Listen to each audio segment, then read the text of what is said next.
Magandang araw sa lahat ng nakikinig. Ako si Jansen, 19 years old, mula Zambales. Isang college student sa isang universidad sa Espanya, Maynila. At ang ikukwento ko ay ang kwento naming dalawa ni Kuya Gerald, edad 32, ang security guard sa aming universidad. Nagsimula ang lahat, Kuya Starbuzzer, sa paulit-ulit niyang pagsita sa akin dahil palagi akong walang school ID hanggang sa isang araw ay napagalitan ko siya dahil sa inis ko. Akala ko doon na matatapos ang lahat, pero doon pala nagsimula ang isang relasyong hindi ko inaasahan at pinili naming itago dahil sa takot sa husga ng ibang tao.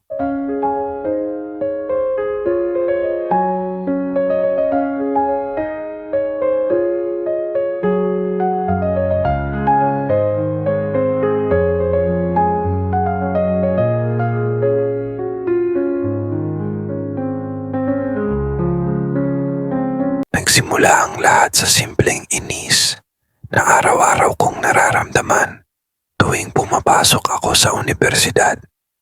Palagi akong nagmamadali, kulang sa tulog, at kadalasan ay nakakalimutan ang school ID ko.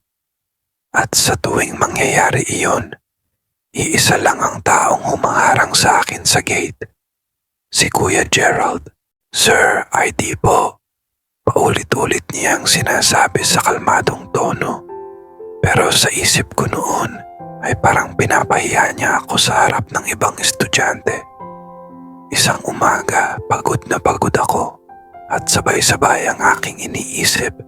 Kaya hindi ko na napigilan ang sarili ko. "Kuya, araw-araw niyo po akong sinisita. Hindi niyo ba ako kilala?" Medyo pasigaw kong sabi. Sandaling tumahimik ang paligid. Tiningnan lang niya ako at saka mahinahong sumagot. "Pasensya na, trabaho ko lang to.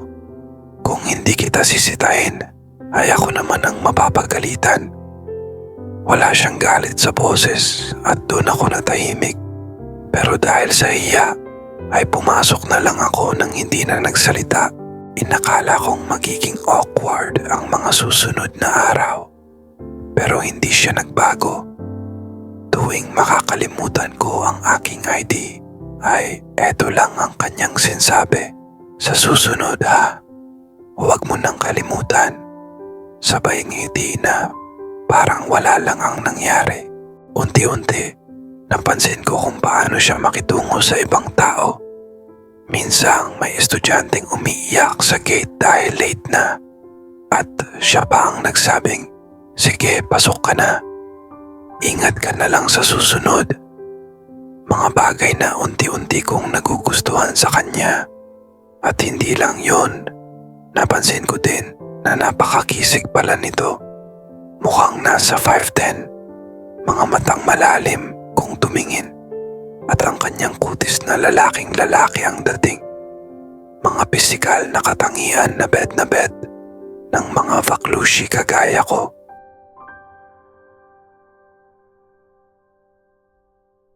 Isang araw, habang wala pang masyadong tao, ay binati niya ako. "Oh, Jansen, kumusta klase?" Medyo nagulat ako doon, Kuya Starbuzzer. "Alam niyo pangalan ko?" Tanong ko. Ngumiti siya. "Araw-araw kitang nakikita dito, kaya mahirap na hindi ka makilala." At doon nagsimulang mawala ang inis ko at napalitan ng respeto. Habang tumatagal ay mas humahaba ang usapan namin. Minsan tinanong ko siya, "Kuya, hindi ba kayo nagsasawang tumayo dito araw-araw?" Napangiti siya at sumagot, "Nakakapagod, oo, pero kailangan." Doon ko unang naramdaman na may bigat ang bawat salitang sinasabi niya. Hindi lang pala siya guard na naninitan ng ID. Isa siyang taong may responsibilidad at mga pangarap na kinailangan munang isang tabi. Isang hapon ay nadatnan niya akong nakaupo sa gilid ng gate at halatang pagod ako. "Okay ka lang?" tanong niya. "Medyo," sagot ko. "Tara, merienda tayo saglit sa labas." "Libre ko," alok niya. Nag-alangan ako pero sumama rin ako. Sa maliit na tindahan sa labas ng campus ay mas nakilala namin ng isa't isa. Gusto mo pala tong course mo? Tanong niya habang nilalantakan ng spaghetti. Oo, pero minsan nakakapagod na. Sagot ko. Tumango siya. Lahat naman ng gusto may pagod na kasama. Simple lang ang usapan pero doon ko naramdaman ng kakaibang gaan. Simula noon ay hinahanap-hanap ko na ang presensya niya. Kapag wala siya sa gate, napapansin ko agad at higit kapag nandoon siya ay gumagaan ang araw ko.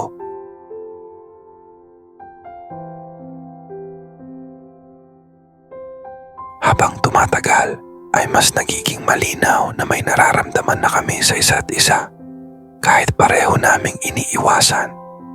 Minsan bigla niyang sinabi, "Jansen, alam mo bang delikado tong ginagawa natin?" Nagkunwari akong hindi naiintindihan. Ano po? Tanong ko. Huminga siya ng malalim. Yung pagiging malapit natin. Tahimik akong sagot. Alam ko po. Ilang segundo ang lumipas bago siya muling nagsalita. Ayokong masaktan ka. Tumingin ako sa kanya at mahinang sinabi, mas masasaktan po ako kung iiwasan niyo ako. Isang gabi, matapos ang mahabang katahimikan, ay siya na ang unang umamin. Hindi ko dapat maramdaman to, sabi niya habang hindi makatingin sa akin. Pero totoo, at doon ay hindi na ako nagpaligoy-ligoy pa. Kuya, matagal ko na rin pong nararamdaman. Doon lang niya ako tiningnan na parang nag-aalala pero sabay ngumiti ng bahagya. Sigurado ka? Tanong niya. Tumango ako. Opo, at ng gabi ding yun ay napagpasyahan namin na tumuloy sa isang mumurahing hotel. Hindi para magpahinga, kundi magpakasasa sa isa't isa.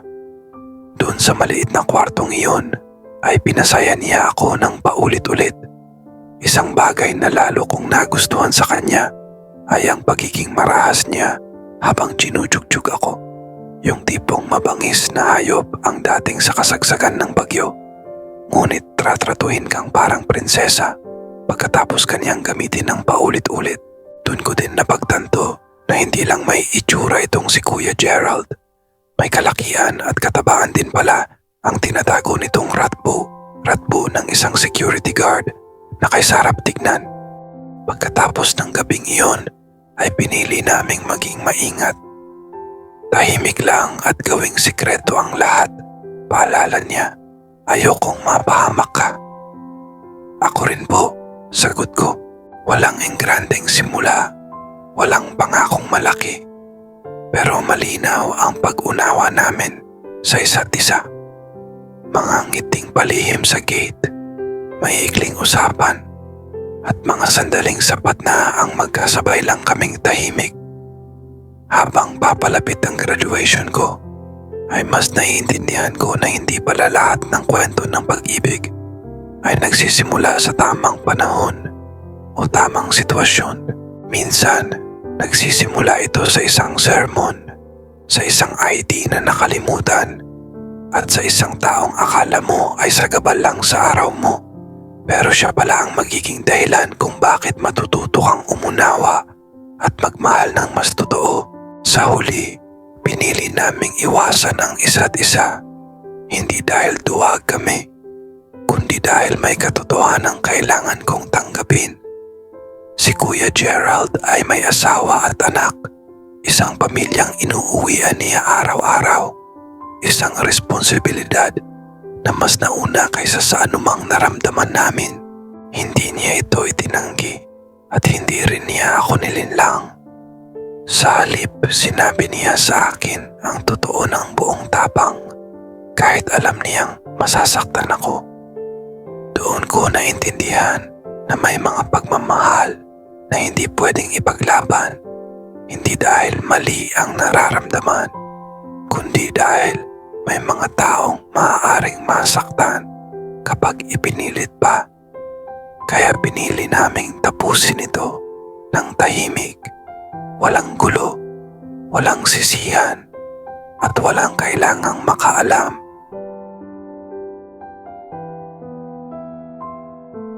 Ang natira na lang ay alaala. Isang kwentong nagsimula sa gate ng unibersidad, sa isang school ID na palaging nawawala, at sa isang taong minsan kong minahal kahit alam kong hindi pwedeng maging akin. Isinusulat ko ito hindi para magsisi, kundi para magpaalam at para ipaalala sa sarili ko na minsan ang tunay na pagmamahal ay ang marunong umatras at manahimik kahit masakit. At hindi dahil vaklushi tayo ay go lang ng go kahit alam nating may mga taong masasaktan sa ating kasakiman sa pag-ibig. Sa ngayon ay isa na akong beach resort owner sa aming bayan sa Zambales, at yun ang aking pinagkakaabalahan. Hindi ko din tinapos ang aking kurso dahil hindi ko talaga gusto ang mag-aral sa totoo lang. Minsan, may mga pagkakataong namimiss ko si Kuya Gerald, pero imbes na balikan siya at makipagtsyugtsyugan ulit sa kanya, ay itinutuon ko na lang ang aking pansin sa mga guests na lalaki, lalong-lalo na yung may magagandang pangangatawan, para kahit papano ay makalimutan ko siya ng paunti. Hanggang dito na lamang po, Kuya Starbuzzer, at sanay nagustuhan ng ating mga ka-Starbuzzers ang kwento namin ni Kuya Gerald. Yan po mga ka-Starbuzzers ang kabuglian ng isang estudyante at ang security guard sa unibersidad na kanyang pinasukan. Para sa'yo, Jansen, alam kong masakit ang sitwasyon mo ngayon. Mahal mo si Kuya Gerald, pero may buhay siya na hindi mo kayang baguhin. May asawa at anak na kailangan niyang alagaan at hindi mo pwedeng sirain. Ang pinakamahalagang gawin mo ngayon ay panatilihin ang respeto sa kanya at sa kanyang pamilya. At higit sa lahat, sa sarili mo. Hindi mo kasalanan ang nararamdaman mo. Totoo at valid ang pagmamahal mo. Pero may mga bagay na hindi mo kontrolado. Sa halip na pilitin ang imposible, ay gamitin mo ang karanasang ito bilang pagkakataon para lumago at matuto sa sarili mong emosyon. Pwede mong tanungin ang sarili mo, ano ang natutunan ko sa relasyon na ito? Paano ko mapapahalagahan ang sarili ko at ang sariling pangarap ko habang dumarating sa tamang tao, ang tamang pagmamahal? Minsan, ang pinakamalakas na anyo ng pagmamahal ay ang marunong magpaalam ng maayos at hayaan ang taong mahal mo na maging buo sa kanyang sariling buhay. Hindi ibig sabihin nito na hindi ka mahalaga o hindi ka karapat-dapat magmahal. Dahil ito ay kabaligtaran. Natututo ka lang na may mga hangganan sa pagmamahal at may mga relasyon na nakalaan para sa ibang yugto ng buhay mo. Sa halip na masaktan, ay subukan mong ituon ang atensyon sa negosyo mo at sa mga kaibigan at pamilya na laging nandyan para sa iyo. Sa tamang panahon, ay makikilala mo din ang taong pwedeng magmahal sa iyo ng buo, walang lihim, at walang hangganan. At doon mo mararamdaman na ang tamang pagmamahal ay hindi kailangang itago. Pinaka-importante din na huwag mong sisihin ang sarili mo o ang damdamin mo. Ang naramdaman mo ay totoo at bahagi ng pagiging tao. Hayaan mong maghilom ang puso mo ng dahan-dahan at maniwala kang may mas maliwanag at mas bukas na pinto para sa'yo sa hinaharap. Maraming salamat sa pakiking mga ka-Starbuzzers.